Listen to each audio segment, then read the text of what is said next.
Hello, welcome back to Your Elections 2020. My name is Paola, and today I will be having two of my team members explain to you guys propositions number 20, 21, and 22 into further detail and tell you guys a little more about it. So, up next is Alison Ortega explaining proposition number 20. This is Proposition 20 and why it is important for you to vote.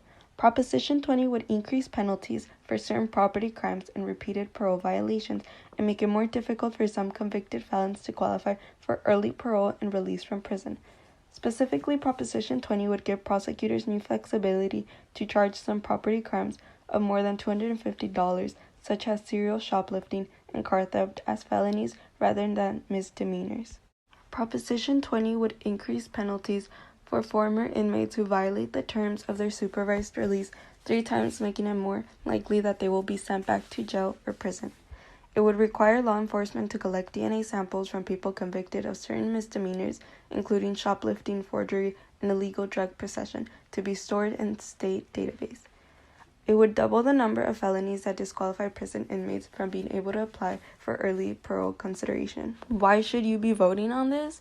Well, mass incarceration led to prison overcrowding, and Californians began to have second thoughts. Around 6 years ago, Californians passed Proposition 47, knocking many felonies down to misdemeanors. 2 years later, they passed Proposition 57, creating new opportunities for inmates to apply and qualify for early release from prison. Law enforcement unions, conservative prosecutors, crime-minded legislators, and some retailers concerned about shoplifting say it's gone too far, and they put Proposition 20 on the ballot. What the supporters are saying are that Californians made a mistake when they rolled an array of property crimes from felonies down to misdemeanors. It triggered a predictable increase in car thefts and shoplifting. Proposition 20 would correct that mistake. Also, Californians went too far when they voted to create new opportunities for nonviolent felons to apply for early release from prison. California law only specifies 23 offenses as violent felonies, and child abuse, domestic violence, hate crimes, and aggravated assault are not on the list, but they should be. What the opponents are saying is that California already tried the lock 'em and throw 'em strategy. Although it didn't cut crime, it backfired and escalated the state's prison budget, and it tore apart countless families. That's why voters have consistently backed reforms that give all but the most serious offenders a chance to rehabilitate themselves. This year, with more focus than ever before on how the penal system disproportionately harms the Black and Latino Americans, there is no time to revert back to how things were. Hi, my name is Alison Ortega, and today I'll be presenting Proposition 21. Proposition 21 would allow cities to pass rent control measures on almost all rental housing as long as it's more than 15 years old. And as of last year, renters got a break when the state enacted a law capping annual rent increase at around 8%. But other than that, older state laws doesn't let cities enact their own stricter rent control laws for single-family homes or rental housing first occupied in the past 25 years. Nor can cities prevent landlords from raising the rent on new tenants to market rates. There's still a few exemptions built into Proposition 21. For example, cities wouldn't be able to cap rent increases by mom-and-pop landlords who own no more than 2 small properties, such as single-family homes or condos. And if the measure passes, cities and states may lose income in the high tens of millions per year, according to an analysis by the Legislative Analysis Office, because landlords will pay lower property taxes. Hi guys, I'm Edna and I'm going to be talking about why you should be voting for Prop 21. So prior to 1995, cities and countries could enact their own control laws, and several cities did. Then the state lawmakers passed the Costa-Hawkins Act to try and curb that power. As the cost in California has now skyrocketed, tenant groups are trying to roll back the Costa-Hawkins Act as a way to let cities protect their affordable housing stock. Though Prop 21 won't help from people being evicted due to past rent due to the pandemic, advocates hope that this financial shock has triggered some people to try and protect their renters. What supporters are saying? Supporters are saying that this would let cities pass the limits on rent increase, and it would stop Californian families who are renters hike away from being driven out of their neighborhoods by corporate landlords. This would also help stop homelessness and gentrification. Now I will be informing you on Proposition 22.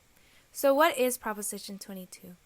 Proposition 22 is an app-based rideshare where delivery drivers would be considered as independent contractors. The applied law to the state that limits the employment of independent contractors to certain companies would consider app-based rideshare and delivery drivers exempt from them. Proposition information.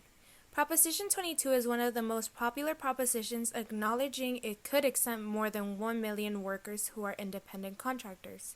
The ballot live involves bonded minimum earnings that are below 120 of the payment. These bonded minimum earnings are involved in space wherever a driver or delivery employee is conducting business, healthcare subsidies that are in their step with the common contribution beneath the Cheap Care Act, receive activity accident insurance of up to $1 million to hide medical expenses and lost financial gain of up to 66 of average weekly earnings.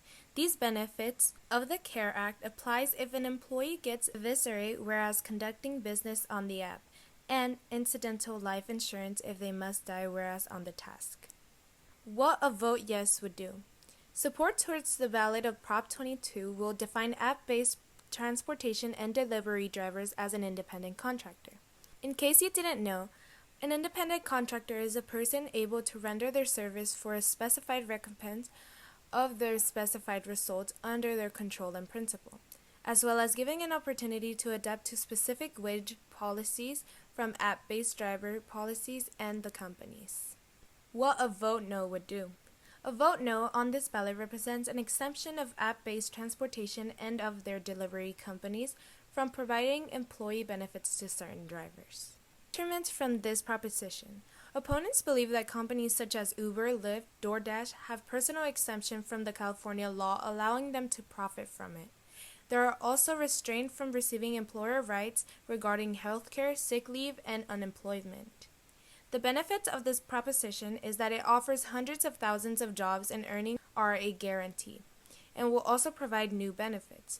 Drivers will have the liberty of choosing whether to become an independent contractor or not. So now that me and my partner have informed you on Propositions 20, 21, and 22, we hope that you are now more informed on what's on your ballot. We trust that you would make the right decision, and don't forget to vote. Bye.